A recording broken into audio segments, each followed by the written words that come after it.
Welcome my students. तो आज हम लोग थर्ड क्वेश्चन करने वाले हैं जो बहुत इंपॉर्टेंट है। Explain Henry Fayol's principles of management. Henry Fayol's ने टोटल 14 प्रिंसिपल्स ऑफ मैनेजमेंट दिए हैं जो हम एक के बाद एक करेंगे। फर्स्ट, इसमें पहले तो आपको ये जानना होगा हेनरी फ्योल कौन है। हेनरी फ्योल एक माइनिंग इंजीनियर था जो फ्रेंच माइनिंग कंपनी में काम करता था। उसने बहुत अच्छा काम किया, उसको प्रमोशन हुआ, वो उसको मैनेजर बना दिया। फिर उसका मैनेजमेंट का टेक्निक इतना अच्छा था कि उसको चीफ मैनेजिंग डायरेक्टर भी आगे जाके उसको बना दिया गया। अभी उसने 1916 में एक बुक लिखी थी। बुक का नाम था industrial and general administration. Industrial and general administration, जिसमें उन्होंने 14 प्रिंसिपल्स दिए थे। 14 प्रिंसिपल्स दिए थे जो मैनेजमेंट के लिए बहुत हेल्पफुल हुआ और उनको फादर्स ऑफ मॉडर्न मैनेजमेंट भी कहा जाने लगा इसके। तो इंट्रोडक्शन दिया हुआ है आपका क्वेश्चन में। इंट्रोडक्शन देखेंगे। Henry Fayol, a French industrial who is the father of modern management, in 1916 he wrote a book called Industrial and General Administration. वह एक फ्रेंच इंडस्ट्रियलिस्ट थे जो आगे जाके उनको फादर ऑफ मॉडर्न मैनेजमेंट कहा जाने लगा। इन 1916 उन्होंने एक बुक लिखा इंडस्ट्रियल एंड जनरल एडमिनिस्ट्रेशन। उस बुक में उन्होंने 14 प्रिंसिपल्स दिए और वह यूनिवर्सली एक्सेप्टेड, जो हम लास्ट के 2 क्वेश्चंस में पढ़ रहे हैं जैसे, वह क्या है, यूनिवर्सली एक्सेप्टेड है। मींस कोई भी ऑर्गेनाइजेशन में वो अप्लाई होता है, चाहे वो कोई भी साइज का हो या फिर कोई भी नेचर का हो। तो उनका जो फर्स्ट प्रिंसिपल है, फर्स्ट प्रिंसिपल, वो है division of work. Henry Fayol's कहते हैं, अकॉर्डिंग टू हेनरी फ्योल्स, कि वर्क जो ऑर्गेनाइजेशन में जितने भी वर्क होते हैं वो क्या होना चाहिए, डिवाइडेड होना चाहिए एम्प्लॉयज में। मीन्स कि जो एम्प्लॉय जिसके लिए कैपेबल है, जो एम्प्लॉय उसके अंदर जो क्वालिटी है उसके अकॉर्डिंग उसको क्या मिलनी चाहिए, वर्क मिलनी चाहिए। ओके, फर्स्ट पॉइंट उसमें कि according to principle the work is divided into different kinds of such technical, financial, commercial, security operation, accounting and managerial. अभी ऑर्गेनाइजेशन में बहुत सारे डिपार्टमेंट्स होते हैं। टेक्निकल डिपार्टमेंट होते हैं, फाइनेंशियल होते हैं, commercial, security and accounting and managerial. तो जिस एम्प्लॉय के अंदर जैसा क्वालिटी है उस क्वालिटी के हिसाब से उसको क्या मिलना चाहिए, काम मिलना चाहिए। जैसे किसी एम्प्लॉय जो टेक्निकल में ज़्यादा एक्सपर्ट है तो उसको टेक्निकल वर्क देना चाहिए। जो फाइनेंस रेज कर सकता है बहुत अच्छे से, उसको फाइनेंशियल वर्क देना चाहिए। जो अकाउंटिंग में जो अकाउंट्स में बहुत ज़्यादा एक्सपर्ट है उसको अकाउंट्स का काम देना चाहिए। जो अकॉर्डिंग टू जैसा उसका हेल्दी बॉडी है उस हिसाब से उसको, जो सिक्योरिटी के लायक उसको सिक्योरिटी में उसको जॉब मिलना चाहिए। तो वही बोलता है कि डिवीजन ऑफ वर्क होना चाहिए, मतलब जो जिसके कैपेबल है उस हिसाब से उसको वर्क मिलना चाहिए। नहीं तो क्या होगा, एम्प्लॉयज़ अच्छे से वर्क परफॉर्म नहीं कर पाएंगे क्योंकि जो उनके अंदर जो क्वालिटी है उस हिसाब से उनको वर्क नहीं मिल रहा है। नेक्स्ट पॉइंट है, it is assigned to employees as per their qualities and capabilities. It helps in improving efficiency and expertise of employees. जैसे उसकी क्वालिटी है, जैसे उसकी कैपेबिलिटी है, उस तरह से उसको वर्क मिलना चाहिए। इससे क्या होगा, वह एम्प्लॉय एफिशिएंट होगा उस वर्क में, मतलब कि वह ज़्यादा से ज़्यादा कम समय में ज़्यादा से ज़्यादा वर्क परफॉर्म करेगा और वो उस वर्क में एक्सपर्ट भी बनेगा, जिससे ऑर्गेनाइजेशन को क्या होगा, बेनिफिट मिलेगा उसका। डिवीजन ऑफ वर्क समझा। Next, authority and responsibility. अभी सिंपल सा मीनिंग हम पहले समझते हैं। Authority means power. Authority means power. हम कोई भी एम्प्लॉय को अगर कोई अथॉरिटी दे रहे हैं मीन्स उसको पावर दे रहे हैं। और अगर हम किसी एम्प्लॉय को रिस्पॉन्सिबिलिटी कोई प्रोवाइड कर रहे हैं तो वो क्या हुआ, उसकी वो ड्यूटी उसको दे रहे हैं क्योंकि वो रिस्पॉन्सिबिलिटी उसको पूरा करना है। तो यहाँ पे अथॉरिटी एंड रिस्पॉन्सिबिलिटी में बैलेंस होना चाहिए। प्रिंसिपल क्या बोलता है कि अथॉरिटी एंड रिस्पॉन्सिबिलिटी में क्या होना चाहिए, बैलेंस होना चाहिए। फर्स्ट पॉइंट है उसमें, according to Fayol there should be balance between authority and responsibility. Principle क्या बोलता है, फेयोल क्या बोलते हैं कि रिस्पॉन्सिबिलिटी एंड अथॉरिटी दोनों में क्या होना चाहिए, बैलेंस होना चाहिए। क्यों? क्योंकि अगर किसी एम्प्लॉय को, किसी अगर ऑर्गेनाइजेशन को कोई भी पर्सन है उसको अथॉरिटी हम ज्यादा प्रोवाइड करेंगे, ज्यादा अथॉरिटी हम उसको अगर दे रहे हैं तो वो अथॉरिटी का क्या कर सकता है, मिसयूज कर सकता है, अपने सेल्फ इंटरेस्ट के लिए वो अथॉरिटी यूज कर सकता है। वैसे ही अगर किसी को हम रिस्पॉन्सिबिलिटी ज्यादा दे रहे हैं तो क्या हो जाता है, फ्रस्ट्रेटेड हो सकता है, मतलब वह काम करने का उसका मन नहीं करेगा क्योंकि अथॉरिटी उसके पास कम रहेगा और रिस्पॉन्सिबिलिटी उसको क्या रहेगा, ज्यादा रहेगा। इसके लिए प्रिंसिपल बोलता है, फेयोल बोलते हैं कि दोनों में क्या होना चाहिए, बैलेंस होना चाहिए। नेक्स्ट पॉइंट बोलता है authority must be equal to responsibility. वही बैलेंस मीन्स इक्वल मिलना चाहिए, जितना अथॉरिटी मिल रहा है उतना रिस्पॉन्सिबिलिटी भी मिलना चाहिए। If authority is more than responsibility, then manager may misuse it, and if responsibility is more than authority, then it may be feel frustrated. अगर उसको अथॉरिटी ज्यादा मिलेगा कोई भी मैनेजर को, एम्प्लॉय को, तो वो उसका मिसयूज कर सकता है। अगर रिस्पॉन्सिबिलिटी उसको ज्यादा मिलेगा तो वो फ्रस्ट्रेटेड होगा, वो काम करेगा अच्छे से नहीं, तो इससे क्या होगा, इफेक्टिव वर्क परफॉर्मेंस नहीं होगा। नेक्स्ट हमारा है डिसिप्लिन। डिसिप्लिन कोई भी ऑर्गेनाइजेशन अगर अपने लिए रूल सेट करता है तो उसे ही हम डिसिप्लिन समझते हैं।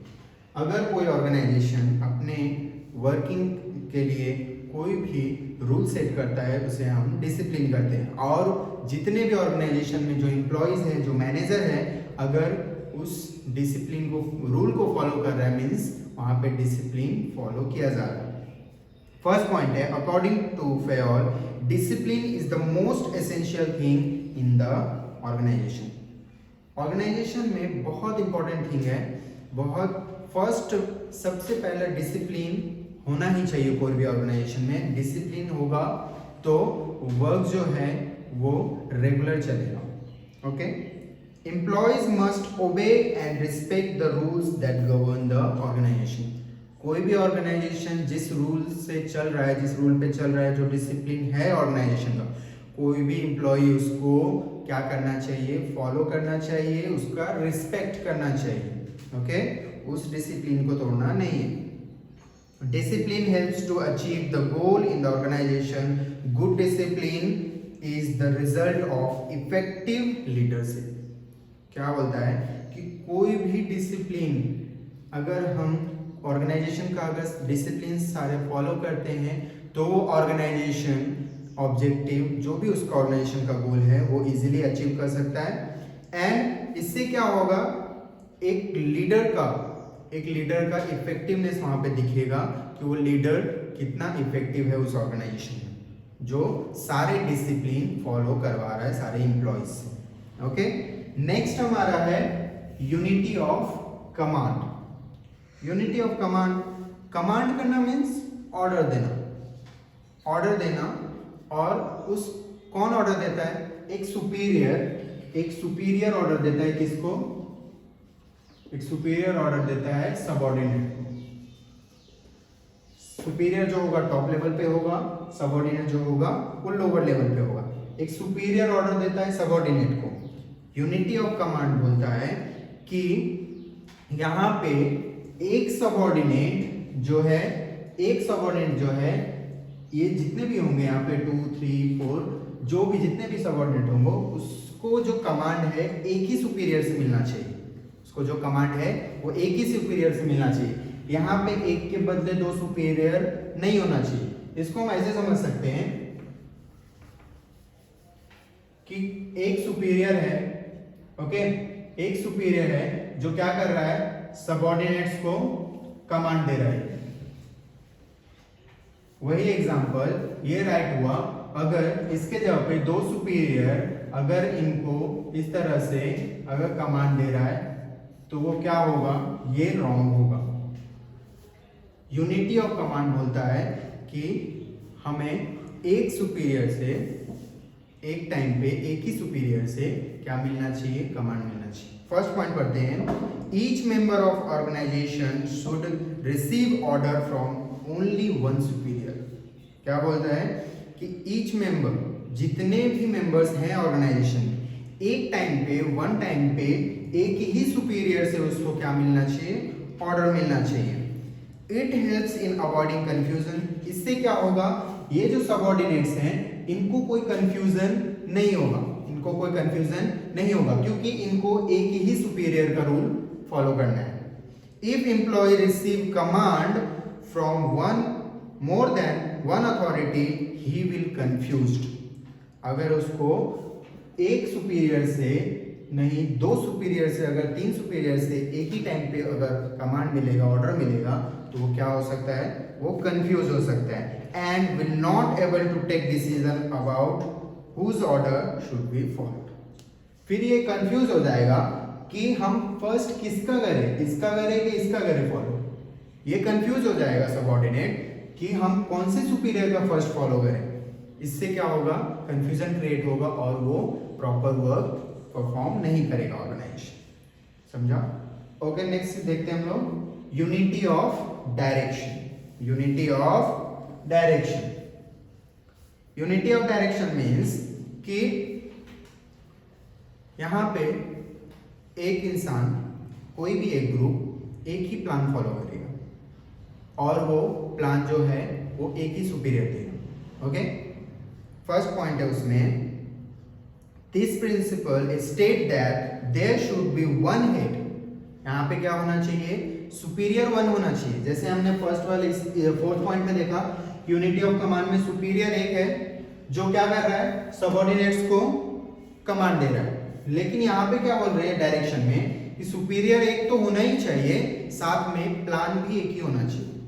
मीन्स इससे क्या होगा, एक प्लान पे हम फोकस करेंगे तो ऑब्जेक्टिव जो है हमारा ऑर्गेनाइजेशन का वो इजीली अचीव कर सकते हैं। नेक्स्ट इसमें पॉइंट दिया हुआ है, each group in the organisation should have the same objective. Organisation में अलग अलग डिपार्टमेंट होते हैं, उसमें अलग अलग ग्रुप्स होते हैं, तो एक ग्रुप को क्या मिलना चाहिए, एक ही प्लान मिलना चाहिए, एक ही डायरेक्शन मिलना चाहिए।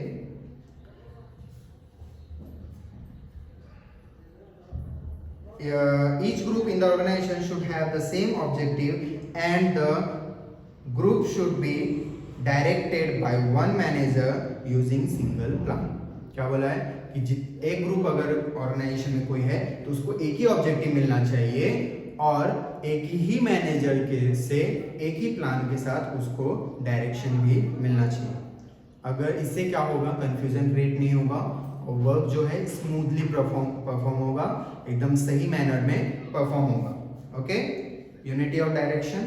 Next, subordination of individual interest to organisation interest.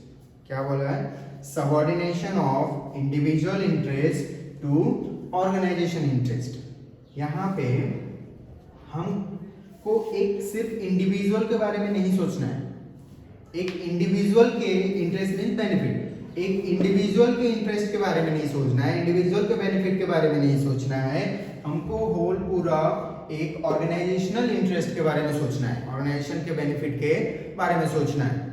तो ये प्रिंसिपल बोलता है कि हमें एक सिंगल कोई भी एम्प्लॉय हो या फिर मैनेजर हो उसके बेनिफिट के बारे में नहीं सोचना है, हमको होल पूरा ऑर्गेनाइजेशन के बेनिफिट के बारे में सोचना है, ऑर्गेनाइजेशन के इंटरेस्ट के बारे में सोचना है। फर्स्ट पॉइंट इसमें दिया हुआ है, according to this principle the interest of an individual must be given less importance than the interest of the organisation. हमको ज्यादा इंपॉर्टेंस किसको देना है, ऑर्गेनाइजेशनल इंटरेस्ट को। ज्यादा इंपॉर्टेंस किसको देना है, ऑर्गेनाइजेशनल इंटरेस्ट को rather than इंडिविजुअल इंटरेस्ट को, rather than इंडिविजुअल इंटरेस्ट को। इससे क्या होगा, हमारा जो ऑर्गेनाइजेशन का ऑब्जेक्टिव रहेगा वो हम इजीली उसको पा सकते हैं। नेक्स्ट, बोला है while taking decision in the organization the manager should always consider the interest of the whole group rather than the interest of the single employee. अभी whole group means पूरा ऑर्गेनाइजेशन, होल ग्रुप मीन्स पूरा organisation. जब भी manager ये principle बोलता है कि जब भी कोई मैनेजर उस कोई भी ऑर्गेनाइजेशन को मैनेज कर रहा है तो उसको सिर्फ इंडिविजुअल इंटरेस्ट, किसी भी इंडिविजुअल पर्सन, एम्प्लॉय हो या फिर कोई भी मैनेजर हो, उसको सेल्फ इंटरेस्ट या फिर कोई इंडिविजुअल पर्सन के बारे में इंटरेस्ट के बारे में नहीं सोचना है, हमको पूरा होल एक ग्रुप के बारे में सोचना है। मींस एक पूरे ऑर्गेनाइजेशन के इंटरेस्ट के बारे में, ऑर्गेनाइजेशन के बेनिफिट के बारे में सोचना है। ओके, नेक्स्ट हमारा है रेम्यूनरेशन। रेम्यूनरेशन क्या होता है? कोई भी हम वर्क परफॉर्म कर रहे हैं उसके बदले जो हमको प्राइस मिल रहा है उसको रेम्यूनरेशन सैलरी हो सकता है, वेजेस हो सकता है, फीस हो सकता है, कमीशन हो सकता है, कुछ भी, कोई भी वर्क हम अगर परफॉर्म कर रहे हैं उसके बदले में जो हमको प्राइस मिल रहा है उसे हम रेम्यूनरेशन बोलते हैं। ओके, तो प्रिंसिपल बोलता है कि रेम्यूनरेशन कैसा होना चाहिए? फेयर होना चाहिए। रेम्यूनरेशन कैसा होना चाहिए? फेयर होना चाहिए। कैसे? कोई भी एम्प्लॉय का उसको उसकी कैपेबिलिटी, उसकी स्किल, उसके क्वालिफिकेशन, उसका टेन्योर मींस एक पीरियड जितना वो काम कर रहा है, उस हिसाब से हमारा क्या होना चाहिए? रेम्यूनरेशन फेयर होना चाहिए। फर्स्ट पॉइंट बोलता है इसमें, the principle state that the employees must be paid a fair wages for their service. क्या बोल रहा है? प्रिंसिपल बोलता है कि कोई भी एम्प्लॉय को जो रेम्यूनरेशन मिल रहा है, वेजेस मिल रहा है, सैलरी मिल रहा है, वो क्या मिलना चाहिए? फेयर मिलना चाहिए उसके जो वो सर्विस प्रोवाइड कर रहा है उसके लिए। नेक्स्ट पॉइंट बोलता है while paying remuneration the skill. क्या जब भी हम कोई रेम्यूनरेशन किसी एम्प्लॉयज को पे कर रहे हैं तो क्या क्या हमको ध्यान रखना है? स्किल, एक्सपर्टाइज, वो कौन से वर्क में एक्सपर्ट है, वो हाई लेवल के वर्क में एक्सपर्ट है तो उसको हाई रेम्यूनरेशन मिलेगा। ओके, नॉलेज, उसको नॉलेज कितना है उसका, नॉलेज के अकॉर्डिंग भी रेम्यूनरेशन डिसाइड होता है। टेन्योर मींस कितना देर वो काम कर रहा है, कितने पीरियड के लिए काम कर रहा है, 8 आवर्स, 4 आवर्स, 6 आवर्स, 12 आवर्स, जैसा वो काम कर रहा है जितना देर, ये सब हमको ध्यान रखना होता है। The employee should be taken into account. जब भी हम रेम्यूनरेशन दे रहे हैं तो ये सारी बातों का हमको पहले ध्यान रखना है, उसके बाद हमको उस हिसाब से उसके अकॉर्डिंग क्या करना होगा? रेम्यूनरेशन पे करना होगा। नेक्स्ट पॉइंट है when the employees are paid fair remuneration they show greater productivity and give more output. जब भी हम एम्प्लॉयज को फेयर रेम्यूनरेशन देंगे तो इससे क्या होगा कि वह एम्प्लॉय उसमें और अच्छे से काम करेगा, अच्छा परफॉर्म करेगा, जिससे हमारे ऑर्गेनाइजेशन का क्या होगा? प्रोडक्टिविटी बढ़ेगा, उसकी एफिशिएंसी बढ़ेगी, जिससे हम ऑर्गेनाइजेशन का जो भी गोल रहेगा वो अचीव कर सकते हैं। तो यहाँ पे ये रेम्यूनरेशन पॉइंट कंप्लीट होता है। नेक्स्ट हम लोग पॉइंट पे आते हैं, सेंट्रलाइजेशन। अभी सेंट्रलाइजेशन क्या होता है? सेंट्रलाइजेशन मीन्स अथॉरिटी जो एक ही पर्सन के पूरे होल ऑर्गेनाइजेशन का अथॉरिटी जो है, जो पावर है, वो एक ही पर्सन के हाथ में दे देना, उसे हम बोलते हैं सेंट्रलाइजेशन। जब भी सेंट्रलाइजेशन की बात होती है तब डिसेंट्रलाइजेशन की भी बात होती है। डिसेंट्रलाइजेशन मीन्स क्या करना? अपनी अथॉरिटी एंड रिस्पॉन्सिबिलिटीज को स्प्रेड करना, मीन्स सब में डिवीजन करना। तो सेंट्रलाइजेशन मीन्स कि सारे अथॉरिटीज एंड पावर्स को एक ही पर्सन के हाथ में दे देना। जो ये प्रिंसिपल बोलता है कि ऐसा नहीं होना चाहिए, और ऐसा अगर होता भी है तो हमको उस ऑर्गेनाइजेशन के साइज के नीचे के बारे में सोच के करना चाहिए। फर्स्ट पॉइंट है इसमें, centralisation refers to concentration of power and authorities. Means concentration means एक ही जगह पे एक ही पर्सन को सारे अथॉरिटीज एंड पावर्स दे देना। In some organization this power is vested in one hand और फ्यू हैंड्स। कोई ऑर्गेनाइजेशन में ऐसा भी होता है कि जितने भी अथॉरिटीज एंड पावर्स रहते हैं वो एक ही पर्सन के हाथ में दे दिया जाता है, या फिर एक से ज्यादा, 2 से 3 फ्यू हैंड्स में दिए जाते हैं। अभी कैसे पॉसिबल है ऐसा? ऐसा तब पॉसिबल है जब वो स्मॉल स्केल का ऑर्गेनाइजेशन होगा, तब ये पॉसिबल है। ओके, नेक्स्ट है according to this principle there must be proper balance between centralisation and decentralisation in the organisation. ये प्रिंसिपल बोलता है कि यहाँ पे बैलेंस होना चाहिए, किसमें? Centralisation and decentralisation. Decentralisation, centralisation and decentralisation में क्या होना चाहिए? प्रॉपर बैलेंस होना चाहिए। ना तो एक ही पर्सन के हाथ में हम सारे पावर्स दे रहे हैं, ना तो हम क्या कर रहे हैं, सबको पावर्स डिवाइड कर रहे हैं। यहाँ पे क्या कर रहे हैं, जैसा उस ऑर्गेनाइजेशन का साइज है, नेचर है, उसके अकॉर्डिंग हम क्या कर रहे हैं, ये डिसीजन ले रहे हैं कि सेंट्रलाइजेशन होना चाहिए कि डिसेंट्रलाइजेशन कैसा होना चाहिए, बैलेंस होना चाहिए। This is to be done according to the size of organization, nature of the activity, etc. ये कैसा होना चाहिए? ऑर्गेनाइजेशन के साइज पे डिपेंड रहेगा कि सेंट्रलाइजेशन और डिसेंट्रलाइजेशन कैसा होना चाहिए, और नेचर ऑफ एक्टिविटी मीन्स कि वो ऑर्गेनाइजेशन में कौन से टाइप्स के वर्क्स परफॉर्म किए जा रहे हैं, कैसे एक्टिविटीज परफॉर्म किए जा रहे हैं, उसके हिसाब से हम क्या करेंगे, सेंट्रलाइजेशन और डिसेंट्रलाइजेशन के पे डिसीजन लेंगे। ये प्रिंसिपल क्या बोलता है कि सेंट्रलाइजेशन और डिसेंट्रलाइजेशन में क्या होना चाहिए, बैलेंस होना चाहिए। नहीं तो ऐसा भी हो सकता है कि अगर हम लार्ज स्केल का ऑर्गेनाइजेशन है, उसमें अगर हम सेंट्रलाइजेशन कर देते, अगर हम फ्यू हैंड्स में पावर्स दे देते तो मिसयूज कर सकते हैं। ओके, अगर हम कोई स्मॉल स्केल का ऑर्गेनाइजेशन में है और उसमें पूरा का पूरा डिसेंट्रलाइजेशन कर देते हैं, तो उसमें क्या होगा कि कोई भी अथॉरिटी, कोई भी सुपीरियर सबऑर्डिनेट का कोई भी डिफरेंस रहेगा ही नहीं, सबके हाथ में अपना अपना पावर अथॉरिटी रहेगा। ओके, नेक्स्ट है हमारा scalar chain. Scalar chain means line of authority. मैं आपको एक डायग्राम से समझाता हूं। अभी जैसे एक हायरार्की बोलते हैं इसको, या फिर आप लाइन ऑफ अथॉरिटी भी बोल सकते हैं। ये जो टॉप लेवल पे रहेगा ये रहेगा सुपीरियर, जो भी वो हेड रहेगा वो ऑर्गेनाइजेशन का, वो ये नीचे रहेंगे सबऑर्डिनेट्स।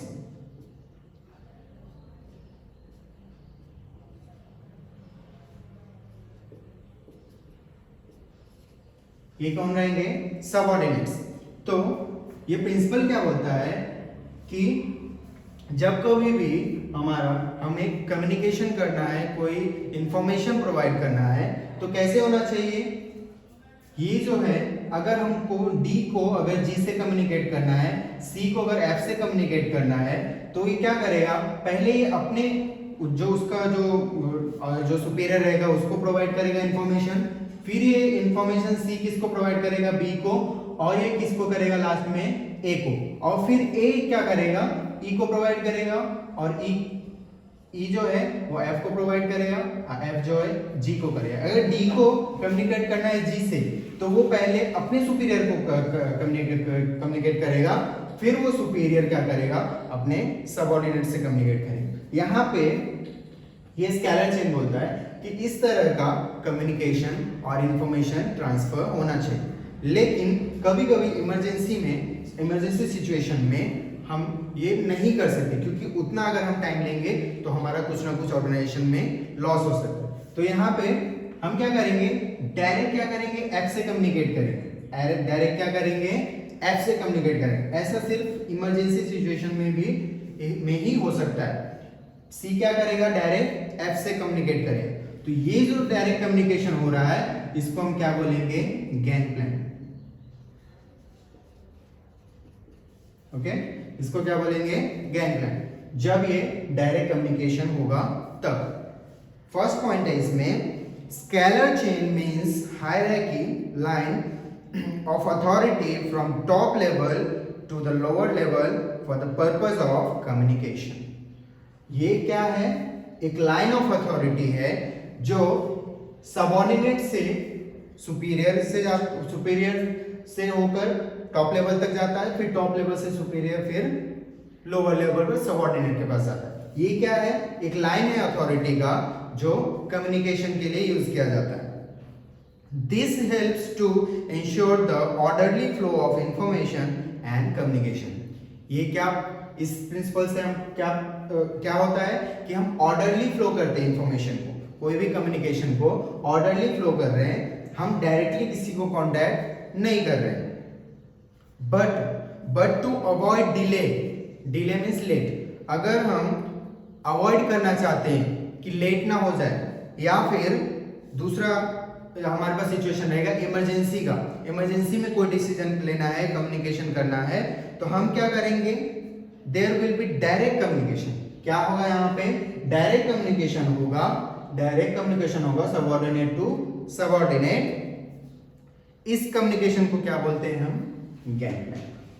ओके, क्लियर है, स्केलर चेन. नेक्स्ट हमारा है ऑर्डर. नेक्स्ट हमारा क्या है, ऑर्डर. अभी ऑर्डर जो प्रिंसिपल है उसका मेन जो लाइन है वो है a place for everything and everything in its place. Place for everything means कि हमको कोई भी जो मटेरियल है, एम्प्लॉय है, मटेरियल है, वो क्या होना चाहिए, राइट प्लेस पे होना चाहिए. और everything in its place means कि कोई भी मैन पावर, लेबर है, एम्प्लॉय है, वो राइट टाइम पे अवेलेबल होना चाहिए. ओके, फर्स्ट पॉइंट है इसमें, this principle is based on a place for everything and everything in its place. Human resources and materials should be in the right place at the right time. Human resources should be placed at right place on right job. क्या बोलता है कि जो हमारा human resources है और physical resources है, means material, वो क्या होना चाहिए, राइट प्लेस पे होना चाहिए, राइट टाइम पे. राइट प्लेस पे होना चाहिए, राइट टाइम पे मीन्स अगर मान लो एग्जांपल कि प्रोडक्शन हो रहा है, तो प्रोडक्शन के टाइम पे, प्रोडक्शन अगर हो रहा है तो प्रोडक्शन के टाइम पे वहां पे वो मटेरियल अवेलेबल होना चाहिए. कहाँ पे अवेलेबल होना चाहिए, जहां जिस मशीनरी में वो प्रोडक्ट बनता है. तो क्या है ये, right place at the right time. Human resources should be place at right place on the right job. Means human resource को कौन सा जॉब मिलना चाहिए, जिसके लिए वो कैपेबल है, जिसके लिए उसके पास स्किल एंड नॉलेज है, तो वो क्या है, उसको राइट प्लेस पे रखा जा रहा है, राइट जॉब के लिए. ओके, क्लियर है. तो यहाँ पे ये पॉइंट भी कंप्लीट होता है. नेक्स्ट पॉइंट है इक्विटी. नेक्स्ट है इक्विटी. अब ये मैनेजमेंट प्रिंसिपल जो है वो सिखाता है एक मैनेजर को कि हमको सबके साथ इक्वल बिहेव करना है. मैनेजर क्या सिखाता है कि सबके साथ हमको इक्वल बिहेव करना है. सारे एम्प्लॉयज, जितने भी ऑर्गेनाइजेशन में मैनेजर है, जितने भी एम्प्लॉयज हैं, वो मैनेजर क्या करेगा, सबके साथ इक्वल बिहेव करेगा. फर्स्ट पॉइंट है, manager should be fair as well as friendly to the subordinate. Manager कैसा होना चाहिए, फेयर होना चाहिए. फेयर होना चाहिए मीन्स कोई डिस्क्रिमिनेशन नहीं होना चाहिए, कोई भेदभाव नहीं होना चाहिए. सबके साथ हमको क्या करना है, फेयर रहना है एंड फ्रेंडली भी रहना है सबऑर्डिनेट्स के साथ. सब मैनेजर का सबऑर्डिनेट कौन हुआ, जो एम्प्लॉयज वर्कर हुए वो, उनके साथ क्या करना है, फेयर रहना है एंड उसके साथ फ्रेंडली भी रहना है. अभी फ्रेंडली क्यों, क्योंकि अगर कोई सिचुएशन अराइज हो रहा है तो सबसे पहले पता किसको चलेगा, जो एम्प्लॉयज और वर्कर रहेंगे वहां पे जो काम करेंगे वो. अगर वो मैनेजर के साथ फ्रेंडली नहीं रहेगा तो वो इन्फॉर्म नहीं करेगा, वो डरेगा मैनेजर से, अगर वो ज्यादा मैनेजर स्ट्रिक्ट रहेगा. तो यहाँ पे क्या बोलता है, मैनेजर क्या होना चाहिए, फ्रेंडली होना चाहिए. नेक्स्ट पॉइंट है, while dividing the work, delegating the authorities, deciding the monetary terms. क्या बोला है कि जब भी हम कभी वर्क डिवाइड कर रहे हैं तो हमको फेयर डिवाइड करना है. मींस किसी एम्प्लॉयज को ज्यादा, किसी एम्प्लॉयज को कम नहीं, हमको इक्वल वर्क डिवाइड करना है सेम लेवल के एम्प्लॉयज को. डेलीगेटिंग द अथॉरिटीज, अभी जिसकी जो कैपेबिलिटी है उस हिसाब से हमको अथॉरिटी उसको देना है. अगर लोअर लेवल का है कोई एम्प्लॉय तो उसको उतना ही अथॉरिटी हमको देना है कि वो उतना मैनेज कर सके, उससे ज्यादा हमको अथॉरिटी उसको नहीं देना है. तो जब हम अथॉरिटी प्रोवाइड कर रहे हैं तो वो भी क्या होना चाहिए, फेयर होना चाहिए. Deciding the monetary terms, monetary terms में आ जाएगा salary, incentives means, incentive means bonus means जो मिलता है वो. तो यहाँ पे मॉनेटरी टर्म्स में भी मैनेजर को क्या होना चाहिए, फेयर होना चाहिए. जिसकी जो कैपेबिलिटी है, जिसकी जो क्वालिटी जो जैसी स्किल जैसी है, उस हिसाब से उसको सैलरी बोनस मिलना चाहिए. Okay, there should not be any discrimination between the employees. यहाँ पे employees के बीच में डिस्क्रिमिनेशन उसको नहीं करना है मैनेजर को. ये कौन बताता है? ये इक्विटी जो प्रिंसिपल है, प्रिंसिपल ऑफ इक्विटी, वो हमें ये मैनेजर को सिखाता है. नेक्स्ट है हमारा stability of tenure. Stability of tenure. Stability means stable, stability means stable, tenure means period. Tenure means period. अभी पीरियड कौन सा? कोई भी एम्प्लॉय अगर हम उसको रिक्रूट कर रहे हैं, उसको हम जॉब पे रख रहे हैं, तो उसका जब हम उसको अपॉइंट कर रहे हैं वो टाइम पे ही हमको उसको टेन्योर बताना है कि वो परमानेंट जॉब पे आ रहा है कि टेम्परेरी आ रहा है. उसको क्या करना है? उसको ये इन्फॉर्म करना है. इससे क्या होगा? उसको एक कॉन्फिडेंस आएगा कि हम इस कंपनी में क्या काम करने आए हैं, कितने टाइम के लिए काम करने आए हैं. फर्स्ट पॉइंट है इसमें, at the time of recruitment of employees the management should assure them about stability of tenure और जॉब सिक्योरिटी. और जॉब सिक्योरिटी, जब भी कभी हम किसी एम्प्लॉय को अपॉइंट कर रहे हैं, उसको जॉब पे रख रहे हैं, रिक्रूट कर रहे हैं, तो वहां पे मैनेजर उनको एश्योर करना चाहिए, उसको भरोसा दिलाना चाहिए कि वह कितने टाइम के लिए आ रहा है, उसको आगे जाके फ्यूचर में कैसे प्रमोशंस मिलेंगे उसको, ये सब मैनेजर का क्या है? रिस्पॉन्सिबिलिटी है एम्प्लॉयज को बताना, और उसकी जॉब सिक्योरिटी के बारे में भी उसको एश्योर करना. नेक्स्ट पॉइंट है, insecurity in job always affect the efficiency of employees adversely, where job security minimise employees turnover ratio. अभी क्या बोला है कि अगर किसी एम्प्लॉय को जॉब की इनसिक्योरिटी होती है, उसको अगर सिक्योरिटी नहीं लगता है कि मैं यहाँ पे स्टेबल हूँ कि नहीं, परमानेंट हूँ कि नहीं, तो उसका जो है वो इफेक्ट कहाँ पे दिखता है? वो जॉब के परफॉर्मेंस पे दिखता है. अगर वह स्टेबल है, जॉब सिक्योरिटी उसको है, तो वो डेफिनेटली ऑर्गेनाइजेशन के लिए अच्छे काम करेगा, अच्छा प्रोडक्टिविटी देगा, एफिशिएंसी उसकी बढ़ेगी. इसके अलावा इसके जगह पे अगर कोई एम्प्लॉय अगर स्टेबल नहीं है, इनसिक्योरिटी है, उसको जॉब की सिक्योरिटी नहीं है, तो उसे तो क्या होगा? इसमें लेबर टर्नओवर रेशियो जो है, वो एम्प्लॉयज टर्नओवर रेशियो जो है वो बढ़ता है. अभी एम्प्लॉयज टर्नओवर रेशियो क्या होता है? एम्प्लॉयज टर्नओवर रेशियो ये होता है कि हमारे पास कोई एम्प्लॉय आया, काम किया कुछ महीने, फिर छोड़ के चला गया, फिर नया एम्प्लॉय. ऐसे ही अगर हम बार बार नए नए एम्प्लॉयज को अपॉइंट करते हैं, रिजाइन अपॉइंट, इसे ही लेबर टर्नओवर रेशियो बोलते हैं. तो इससे क्या होगा? लेबर टर्नओवर रेशियो बढ़ता है. इसमें क्या होता है? ऑर्गेनाइजेशन को ट्रेनिंग के एक्सपेंसेस एंड न्यू एम्प्लॉयज के आने से ऑर्गेनाइजेशन को लॉसेस होते हैं और प्रोडक्टिविटी लेस होता है इससे. नेक्स्ट हमारा पॉइंट है इनिशिएटिव्स. नेक्स्ट पॉइंट है इनिशिएटिव्स. अब इनिशिएटिव्स मतलब क्या होता है? सिंपल सा मीनिंग बताऊं आपको तो इनिशिएटिव मीन्स खुद आगे बढ़ के काम करना, खुद का आइडियाज ओपिनियंस देना, खुद कुछ इनोवेशन करना वर्क परफॉर्मेंस में. इसे हम क्या बोलते हैं? इनिशिएटिव्स. मैनेजर्स को ऑर्गेनाइजेशन में इनिशिएटिव्स तो लेने ही चाहिए, साथ में मैनेजर को एम्प्लॉयज को भी ये देना चाहिए कि आप भी आके हमें न्यू आइडियाज दो, आप भी वर्क में कुछ इनिशिएटिव्स लो, कुछ इनोवेशन आइडिया दो, इनोवेटिव आइडियाज दो. इससे क्या होगा? ऑर्गेनाइजेशन का सक्सेसफुल और ज्यादा होगा. फर्स्ट पॉइंट है इसमें, initiative refers to volunteering to do the work in innovative way. क्या बोलता है कि वॉलंटियरिंग मीन्स खुद की मर्जी से, खुद की इच्छा से वो क्या करेगा? कोई भी एम्प्लॉय मैनेजर क्या करेगा?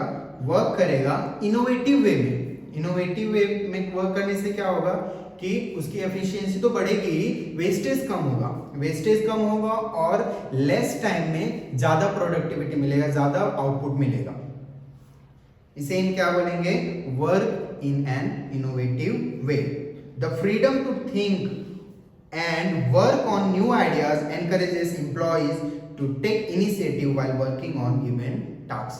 जो भी एम्प्लॉइज को जो भी टास्क दिया जा रहा है परफॉर्म करने के लिए, उसमें उसको क्या देना चाहिए, फ्रीडम देना चाहिए कि वो कुछ उसमें इनिशिएटिव ले, कुछ अपने हिसाब से इनोवेटिव आइडिया से वो वर्क परफॉर्म करे, जिससे क्या होगा कि एम्प्लॉइज को एनकरेजमेंट मिलेगी और वो अच्छा वर्क परफॉर्म करेगा और इससे ऑर्गेनाइजेशन को भी बेनिफिट है। नेक्स्ट पॉइंट है, this initiative should be welcomed by manager including through discussion on those new ideas. क्या बोला है कि जो मैनेजर है उस ऑर्गेनाइजेशन का, उसको क्या करना चाहिए, वेलकम करना चाहिए एम्प्लॉइज के इनिशिएटिव्स को, उसके इनोवेटिव आइडियाज को, उसको रिजेक्ट नहीं करना है, उसके साथ डिस्कस करना है बैठ के और उसको उस इनिशिएटिव्स का रिस्पेक्ट करना चाहिए, जिससे क्या होगा वो एम्प्लॉइज खुश होंगे और अच्छा वर्क परफॉर्म करेंगे। इनिशिएटिव समझा। नेक्स्ट लास्ट हमारा पॉइंट है प्रिंसिपल स्पिरिट डी कॉर्प्स। अब स्पिरिट डी कॉर्प्स का मीनिंग होता है टीम वर्क। कैसे, ये हमारा कॉर्प मीन्स यूनियन और spirit means strength. Spirit means strength. Spirit D corps means union in strength. Union in strength. अभी ये जो प्रिंसिपल है मैनेजमेंट का, वो बोलता है कि हमको सिंगल इंडिविजुअल को वर्क नहीं असाइन करना है, हमको टीम वर्क असाइन करना है, टीम में वर्क कराना है, एक यूनियन में स्ट्रेंथ बनाना है, जिससे क्या होगा हमारे ऑर्गेनाइजेशन का आउटपुट बढ़ेगा, प्रोडक्टिविटी बढ़ेगा। फर्स्ट हमारा इसमें पॉइंट है, Henry Fayol has given emphasis, means ज्यादा फोकस इंपॉर्टेंस दे रहे हैं किसको, on team work. Spirit de corps means union is strength. क्या बोला है कि स्पिरिट डी कॉर्प मींस कि यूनियन इज स्ट्रेंथ। एक यूनियन क्या है, स्ट्रेंथ है, पावर है किसका, ऑर्गेनाइजेशन का। If all employees are working as a union, अगर सारे एम्प्लॉइज एक यूनियन में वर्क कर रहे हैं, टीम में वर्क कर रहे हैं, एंड विथ म्यूचुअल ट्रस्ट, और क्या है उनके आपस में एक ट्रस्ट है, the difficulties can be solve quickly. इससे क्या होगा, जो डिफिकल्टीज जितने भी अराइज होंगे ऑर्गेनाइजेशन में, वो इजीली क्विकली सॉल्व होगा।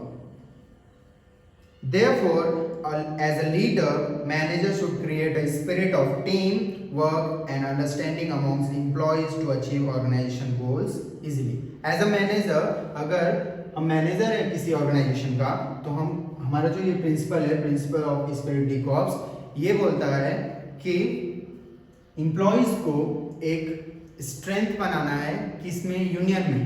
यूनियन को स्ट्रेंथ बनाना, यूनियन को स्ट्रेंथ, यूनियन को पावर ज्यादा इंपॉर्टेंस देना है, टीम वर्क को ज्यादा इंपॉर्टेंस देना है, जिससे क्या होगा ऑर्गेनाइजेशन का गोल इजीली अचीव होगा। जो भी ऑर्गेनाइजेशन का गोल रहेगा वो बहुत इजीली अचीव होगा, हम ज्यादा उसको सक्सेसफुली अचीव कर सकते हैं।